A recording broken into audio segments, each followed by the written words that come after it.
Hoje não é o dia das mães, mas é o dia dos pais. Isso é uma filosofia muito profunda, né? Não é, pastor Wellington? Mas é o dia dos pais. E mais uma vez nós parabenizamos em nome do Senhor Jesus a todos os pais que estão presentes aqui, os pais que participam do culto pela transmissão. Deus abençoe sua vida. E de forma muito especial eu quero parabenizar o pai do irmão Daniel, o senhor Francisco, que acreditamos está participando do culto lá na cidade de Bom Lugar, juntamente com a sua esposa, né, a irmã Antônia. Então, seu Francisco, feliz Dia dos Pais para você. Que Deus abençoe a sua vida, a vida da irmã Antônia também, de toda a família, em nome do Senhor. Glória a Deus. Convidamos a igreja para juntos lermos a palavra do Senhor que se encontra no Evangelho de Lucas. Então, vamos agora ao Evangelho de Lucas, capítulo 15. A partir do versículo 11. Evangelho de Lucas, capítulo 15.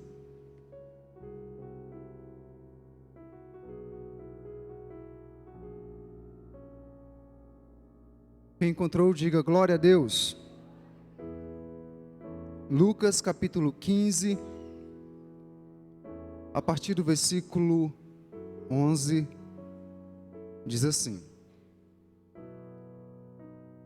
Jesus continuou: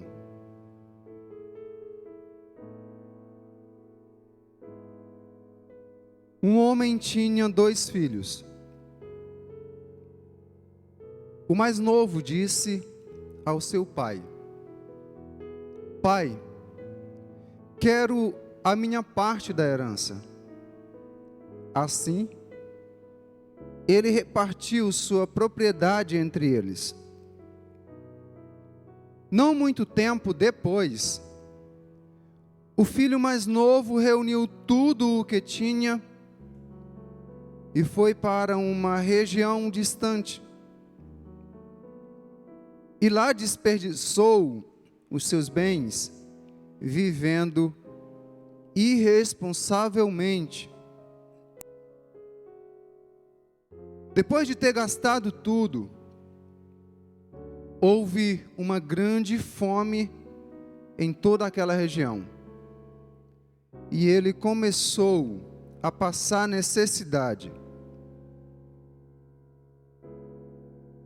Por isso foi empregar-se com um dos cidadãos daquela região, que o mandou para o seu campo, a fim de cuidar de porcos.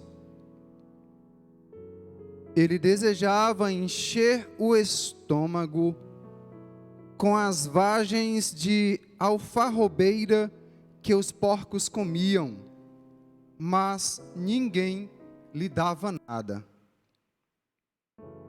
Caindo em si, ele disse: quantos empregados de meu pai têm comida de sobra, e eu aqui morrendo de fome?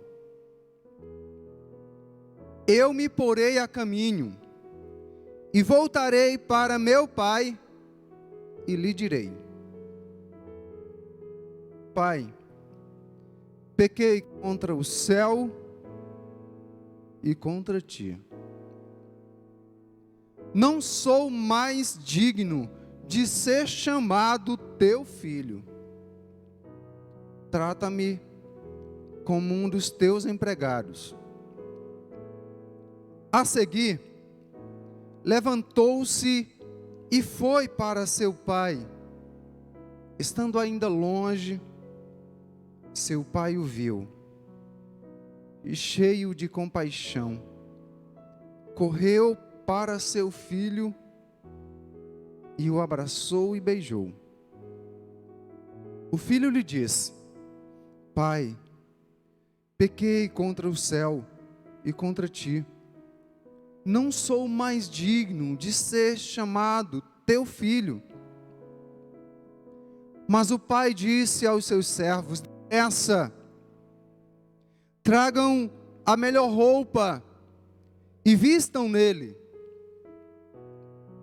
Coloquem um anel em seu dedo e calçados em seus pés. Tragam o novilho gordo e matem-no.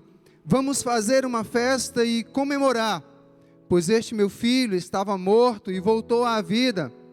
Estava perdido e foi achado. E começaram a festejar.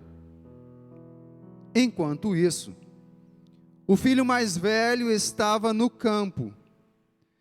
Quando se aproximou da casa, ouviu a música e a dança. Então chamou um dos servos e perguntou-lhe o que estava acontecendo. Este lhe respondeu: seu irmão voltou, e seu pai matou o novilho gordo, porque o recebeu de volta são e salvo. O filho mais velho encheu-se de ira e não quis entrar. Então seu pai saiu e insistiu com ele. Mas ele respondeu ao seu pai: olha, todos esses anos tenho trabalhado como um escravo ao teu serviço e nunca desobedeci às tuas ordens. Mas tu nunca me deste nenhum cabrito para eu festejar com os meus amigos. Mas quando volta para casa esse seu filho, que esbanjou os teus bens com as prostitutas, matas o novilho gordo para ele.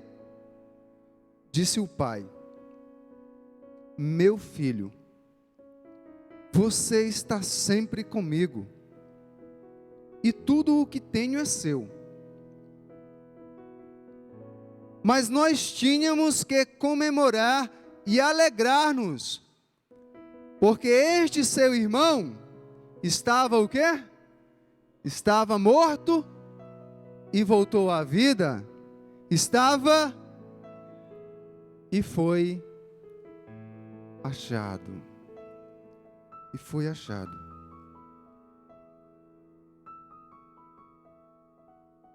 Meus amados irmãos, o verso de número 11 começa dizendo que Jesus continuou. Então, se Jesus continuou, é claro que ele estava fazendo alguma coisa antes. Ele havia dito alguma coisa antes. No início desse capítulo 15 do Evangelho de Lucas, nós percebemos que todos os publicanos, os pecadores, eles estavam se reunindo para ouvir a Jesus. Mas aí os fariseus e os mestres da lei começaram a criticá-lo. Começaram a acusá-lo pelo fato de ele estar recebendo publicanos e pecadores. Os fariseus e os mestres da lei, eles costumavam fazer uma distinção entre publicanos e pecadores, né? Para eles, os publicanos eram uma categoria, uma classe de pessoas da pior espécie, porque eles trabalhavam a serviço do império. Eles eram funcionários do Império Romano, que havia escravizado, então, os judeus naquele contexto, naquela época, naquele período. Então, os fariseus e mestres da lei desprezavam os publicanos. E aí eles, então, acusam a Jesus de estar recebendo justamente essas pessoas, publicanos e pecadores, em sua presença. E então Jesus conta para eles 3 parábolas. Ovelhas, da ovelha perdida. Na sequência, Jesus conta então a parábola da dracma perdida. E a partir daí, o texto no verso 11 diz: e Jesus continuou. E então ele conta a parábola que é conhecida em quase todo o mundo pela maioria das pessoas. Essa parábola, ela é conhecida pela maioria das pessoas como a parábola do filho pródigo. William Barclay, um grande comentarista das Escrituras, ele intitulou essa parábola de a parábola do pai amante.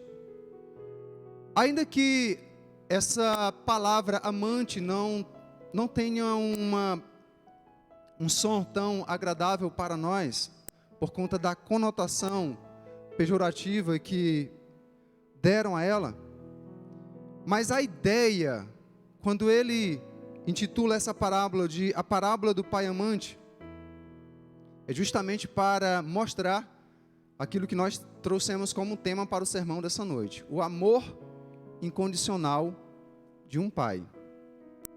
Quando nós lemos com bastante atenção essa parábola, ali no silêncio do nosso quarto, procurando meditar em cada versículo, nós percebemos que de fato há uma demonstração profunda de um amor incondicional aqui.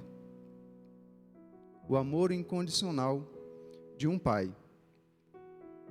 Lá no Salmo 103, verso 13, diz que como um pai tem compaixão de seus filhos,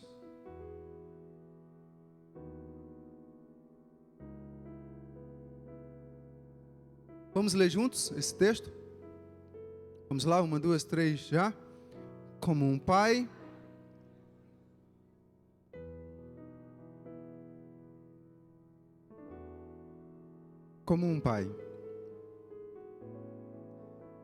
Deixe sua Bíblia aberta nessa passagem.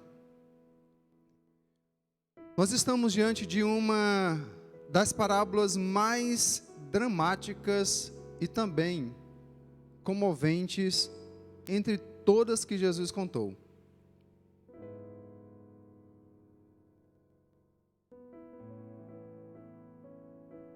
Através dela, o Senhor nos revela que de fato o verdadeiro amor cobre uma multidão de pecados e é capaz de restaurar completamente uma vida, ainda que esta vida esteja morta e miseravelmente perdida.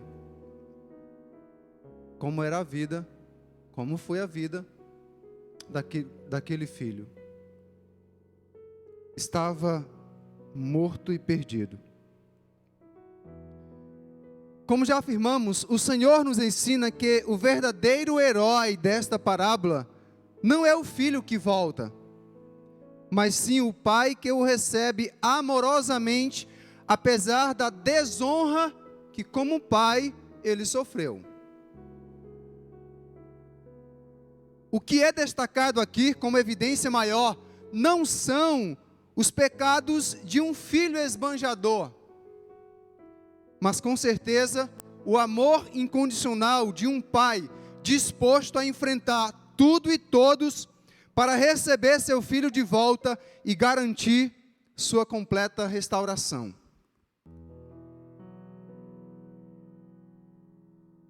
Talvez para muitos que ainda não passaram por essa experiência de paternidade, possa não compreender a dor que é para um pai ser desonrado pelo seu filho, pelo seu próprio filho. A dor que a rebeldia, a rebelião de um filho causa no coração de um pai, especialmente de um verdadeiro pai, aquele que se dedicou ao extremo, que se dedica ao extremo para proporcionar o melhor para o seu filho ou para a sua filha, aquele que não mede esforços, que é capaz de levantar de madrugada ou qualquer outra hora da noite para atender às necessidades de um filho, de uma filha. E por que eu menciono aqui que apesar da desonra que sofreu, esse pai evidencia um amor incomparável.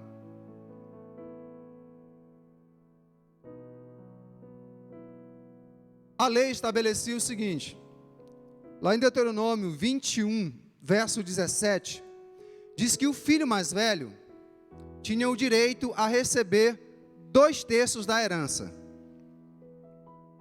Então, um pai que tinha 2 filhos, então 2/3 da herança era para o filho mais velho. Quem é o filho mais velho aqui? Eu sou o filho mais velho. Lá de casa eu sou o mais velho.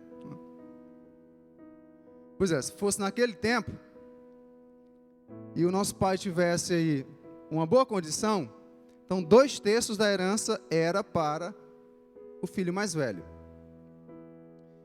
E naquele contexto também, quando um pai, já a uma certa idade, ele queria sossegar um pouco mais, deixar a administração dos negócios com os filhos, então era comum o pai reunir ali os filhos e fazer a divisão da sua herança com os filhos. Porém, não foi este o caso. Esse pai não estava cansado, até mesmo nós vamos ver que ele é capaz de correr ainda. Ele era um pai que tinha ainda vigor e total capacidade e condições de administrar os negócios com segurança. A desonra aqui se deu de forma muito profunda, porque no original do texto em que foi escrito o Novo Testamento, o pedido desse filho foi de uma insensibilidade inimaginável. O que ele disse para o seu pai, quando pediu a sua herança, foi exatamente isso aqui. Por isso, foi uma grande desonra. Dê-me agora a parte da propriedade, que de todos os modos obterei quando o Senhor morrer, e deixe-me ir. Você já imaginou um pedido de herança desse jeito? Não foi uma petição. Se não bastasse a situação do pai ainda estar vivo, estar em boa condição de saúde, não foi uma iniciativa do pai em reunir os filhos e fazer a divisão da herança. O filho chega com esses termos: dê-me agora, porque de todos os modos eu vou receber quando o Senhor morrer. Então só antecipe.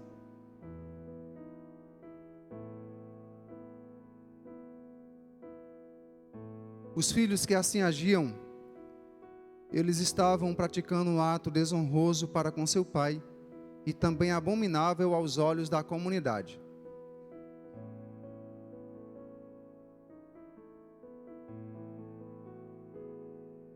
Naquele tempo, quando um filho que tomava uma decisão dessa, saía e quebrava a cara e retornava, a comunidade, as pessoas do povoado tomavam as dores do pai. E se o pai não corresse, tal filho era apedrejado até a morte. Mas vamos parar um pouquinho aqui e analisar.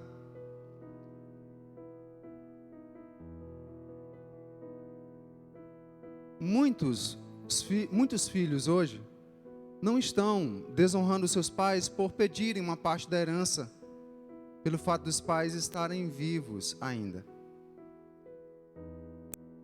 Mas eles têm se tornado esbanjadores, irresponsáveis. Muitos são preguiçosos, desonram seus pais em não ajudá-los. Muitos não valorizam o suor dos seus pais e reclamam da roupa, reclamam da comida, reclamam da casa, reclamam do carro.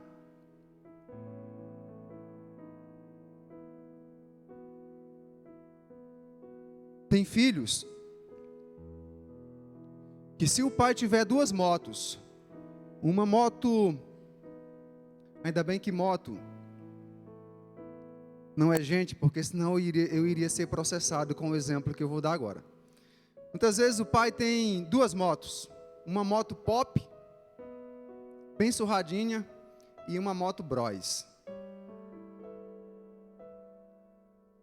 O pai tem uma viagem a ser feita, e o filho também. Às vezes a do filho é um passeio.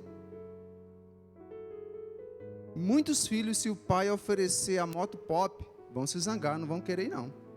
Porque não dá para aborçar. Não dá para abafar. Não dá para ficar em evidência.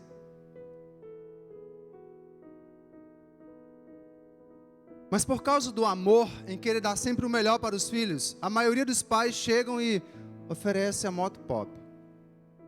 E se um filho tem consideração e honra pelo seu pai, não, papai. O Senhor é mais digno do que eu, vá nessa moto.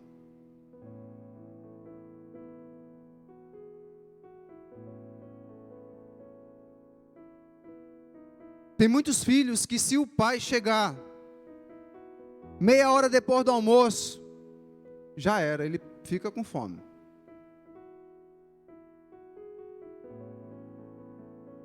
Irmão Henrique, hoje é nosso dia, a gente pode desabafar.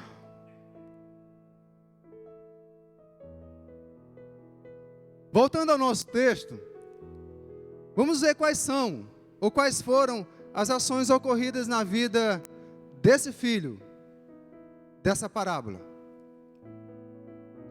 A primeira delas, no verso 12, nos mostra que ele tomou uma decisão deliberada. Pai, quero a minha parte da herança. Então não foi algo que os companheiros colocaram na cabeça dele, não. Não foi algo que alguém condicionou, empurrou ele. Não. Foi uma decisão deliberada. Chegou para o seu pai, na maior cara de pau, e eu quero.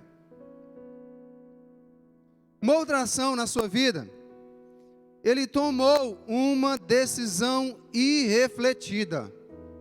Não parou para pensar.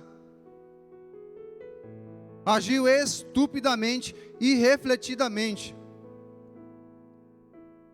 O verso 13 diz que ele foi para uma terra ou para uma região distante e desperdiçou tudo. Uma outra situação em sua vida diz que ele entregou-se aos prazeres. O verso 13 diz que ele passou a viver irresponsavelmente. Não sabia quanto vale o suor derramado. Acostumado com o bom e o melhor, sombra e água fresca, passou a viver irresponsavelmente. Filhos, lembre-se de uma coisa: por causa do amor que brota, que emana, que flui do coração de um verdadeiro pai, não pense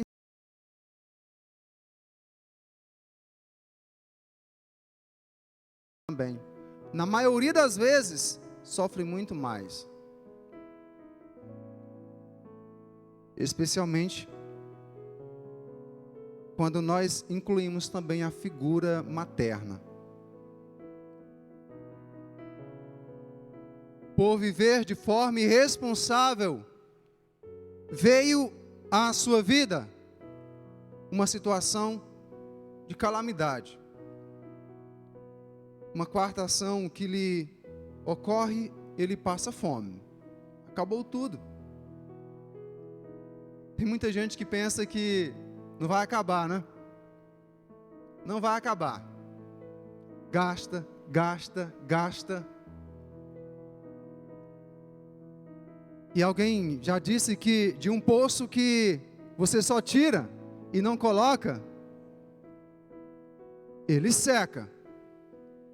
Se lá da sua conta poupança você só tira e não coloca nada lá, vai chegar um momento que você vai passar o cartão e lá vai estar zero boi. Se for uma conta corrente, aí o negócio complica. Porque além de não ter nada, você vai estar devendo, por ter usado até o limite. Então nos lembremos, o dinheiro acaba, principalmente quando mal ou irresponsavelmente usado. Qual é a situação de calamidade aqui para esse jovem? Passou fome, e dos versos 14 a 16 diz que ele desejou comida de porcos. Só uma correção.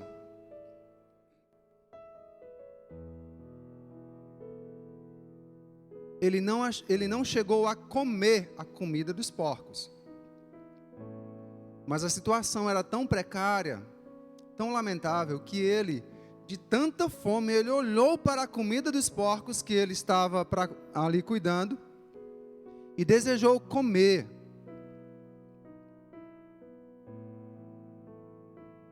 A maioria dos cristãos sabem que para o judeu, o porco era considerado como um animal impuro e imundo. As pessoas que cuidavam de porcos, que se alimentavam de porcos, para os judeus eram imundos.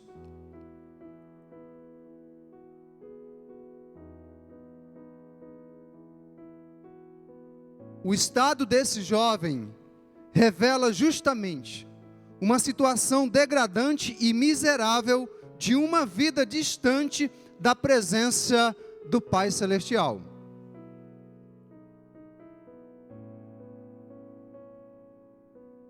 Todas as pessoas que decidem, que tomam uma atitude deliberada de se afastarem da presença do Senhor, de se afastarem da presença do nosso Pai Celeste, passarão a viver uma vida miserável, ou passam a viver uma vida espiritualmente miserável e degradante. Mas graças a Deus, no verso 17, diz que esse jovem, versos 17 e 18, esse filho, ele arrependeu-se. Caindo em si, ele diz: levantar-me-ei e irei ter com o meu pai. E diz mais: eu me porei a caminho e voltarei para o meu pai. Domingo passado eu afirmei que o arrependimento é quem pavimenta a estrada para que o perdão corra livremente.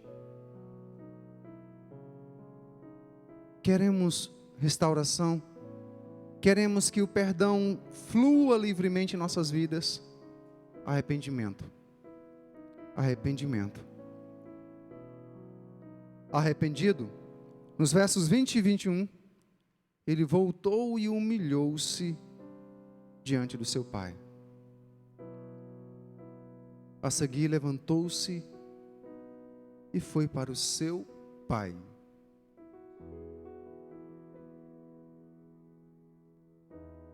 Meus irmãos, por pior que venha a ser um filho, por maior que seja a desonra que nós como pais viermos ou venhamos a sofrer, um filho nunca deixa de ser um filho. Eles podem sofrer as consequências de suas escolhas, de suas decisões, por suas escolhas e decisões. Eles podem pagar o preço, podem perder alguns privilégios, mas nunca deixam de ser um filho. Veja que mesmo numa situação miserável, numa situação lamentável, ele diz: voltarei para o meu pai. E quais foram as atitudes praticadas por esse pai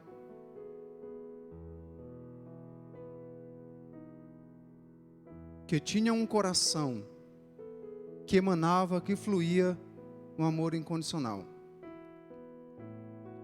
Verso 20, você acompanhe comigo o texto. Diz que ele estava esperando o seu filho. Porque no verso 20 diz que o pai avistou de longe. Parece-me que, por conta do seu amor incondicional, todos os dias, ou pela manhã, ou à tarde, esse pai, ele olhava em direção àquela estrada, onde ele avistou o seu filho sumir do alcance dos seus olhos. Ele manteve a esperança. E só quem mantém a esperança consegue esperar. Ele estava esperando. Ainda no verso 20, uma outra atitude que nós destacamos é a sua compaixão, porque diz que, cheio de compaixão, ele corre em direção ao filho, abraça e beija-o. Somente um coração cheio de amor, amor incondicional. Porque todas as ações praticadas por esse filho, ou pelo filho, não alimentava o amor daquele pai. A compaixão, ela é exclusiva. Ela emana do coração do pai.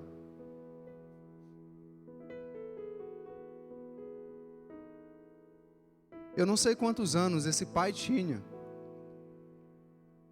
mas geralmente, ou na maioria dos casos, nós não vemos um pai idoso correndo. Mas ele corre. Como nós compartilhamos no início, acredita-se que esse pai correu para poder proteger o seu filho das ações de punição que poderiam vir por parte dos cidadãos, dos moradores ali daquele povoado. O pai corre em sua direção, abraça e beija-o. Uma outra atitude é que o pai devolve-lhe imediatamente a honra que aquele filho havia perdido. Verso 22, a parte A diz: vistam-no com a melhor roupa.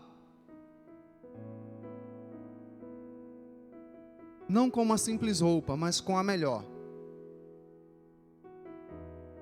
Andar despido, andar maltrapilho, é algo vergonhoso. Então a primeira coisa que o pai faz aqui, depois que o recebe, que o abraça, que o beija, é devolver a honra que aquele filho havia perdido. E assim Deus faz conosco quando nós voltamos para Ele. O pecado, ele tira a nossa honra, ele destrói a nossa honra.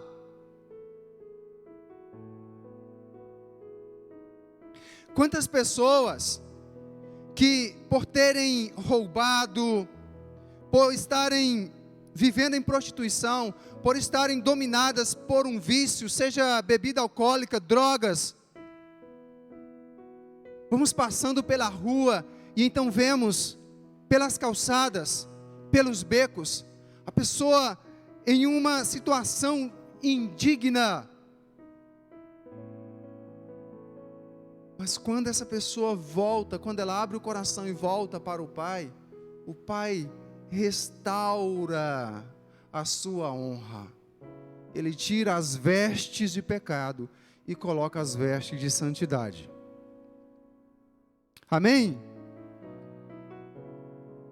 Uma quarta atitude, o Pai devolve-lhe a autoridade perdida. E lembremos-nos, todas essas ações, todas essas atitudes, têm como força motriz, como força geradora, o amor incondicional que está latente no coração desse pai. Devolve-lhe a autoridade perdida. Verso 22, a parte B diz: ponham-lhe um anel no seu dedo. O anel naquela época era símbolo de autoridade. Lembram quando José sai da prisão para interpretar o sonho de Faraó?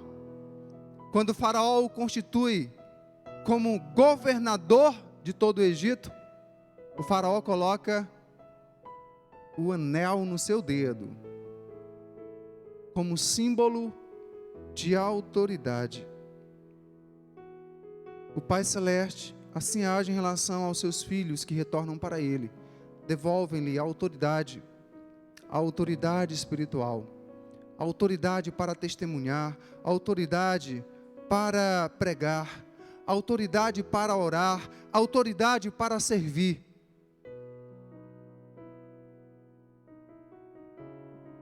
Uma quinta atitude desse pai, verso 22, a última parte, recebe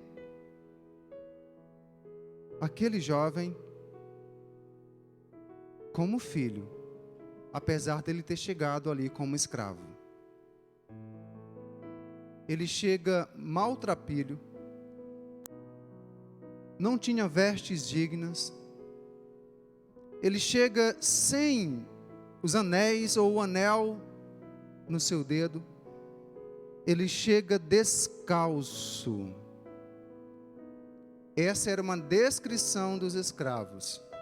Apesar de ter chegado como escravo, o pai o recebe como filho, pois no verso 22 diz: calcem-lhe os pés com sandálias.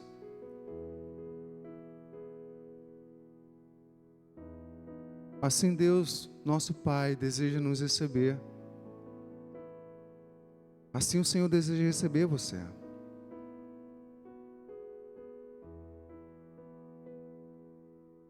A última atitude que descrevo e destaco está nos versos 23 e 24. Esse pai festejou com o seu melhor a chegada de seu filho. Matem o novilho cevado. Você sabe o que era um novilho cevado? Era o melhor boi da fazenda. Matem o melhor boi e nós vamos fazer um churrasco e uma grande festa. Lucas 15, 7 e 10 diz assim: eu lhes digo que da mesma forma haverá mais alegria no céu por um pecador que se arrepende do que por 99 justos que não precisam arrepender-se. Eu lhes digo que da mesma forma há alegria na presença dos anjos de Deus por um pecador que se arrepende. Não se preocupe. Se as pessoas vão dizer, olha, mas você era um viciado, você era um fofoqueiro, uma fofoqueira, você era um enganador, você era uma pessoa terrível. Ainda que você e eu cheguemos com essa descrição diante do Pai, ainda que você e eu cheguemos na condição de escravos, como escravos, o Senhor nos restaura e nos recebe como filhos preciosos para Ele.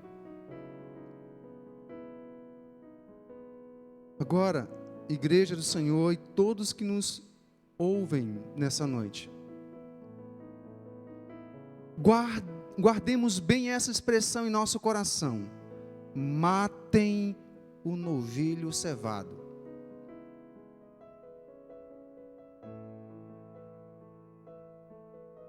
Na primeira carta do apóstolo Pedro, no capítulo 1, verso 18 e 19, diz assim: pois vocês sabem que não foi por meio de coisas perecíveis como prata ou ouro que vocês foram redimidos da sua maneira vazia de viver, que lhes foi transmitida por seus antepassados, mas pelo precioso sangue de Cristo, como de um cordeiro, um novilho cevado, sem mancha e sem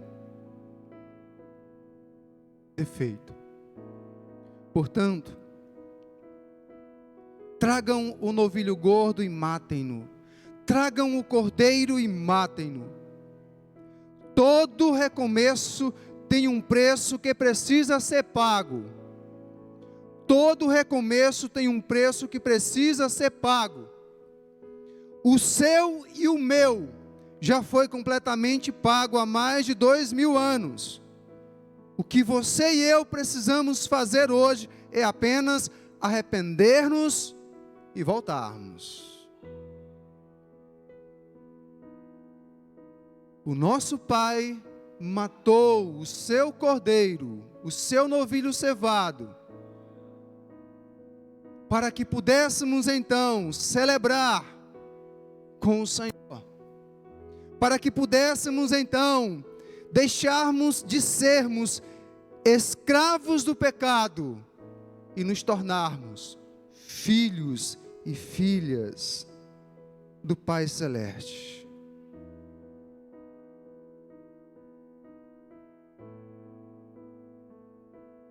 Nós temos várias passagens no Novo Testamento, eu vou apenas citar rapidamente, apenas a referência, que fala a respeito desse cordeiro que foi morto por você e por mim.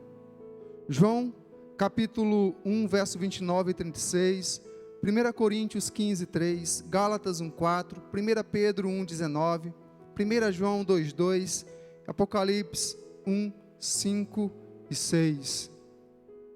E Gálatas capítulo 1, verso 3 diz: a vocês graça e paz da parte de Deus nosso Pai e do Senhor Jesus Cristo, que se entregou a si mesmo por nossos pecados, a fim de nos resgatar desta presente era perversa, segundo a vontade de Deus nosso Pai. 1 João capítulo 2, verso 2, Ele é a propiciação pelos nossos pecados, e não somente pelos nossos, mas também pelos pecados de todo o mundo. E Apocalipse 1, 5 ao 6, e de Jesus Cristo, que é a testemunha fiel, o primogênito dentre os mortos, e o soberano dos reis da terra, Ele que nos ama e nos libertou dos nossos pecados, por meio do seu sangue, e nos constituiu reino e sacerdotes, para servir a seu Deus e Pai. A Ele sejam glória e poder para todos sempre. Amém. Amém. Glória a Deus. Fique de pé em nome do Senhor, vamos orar.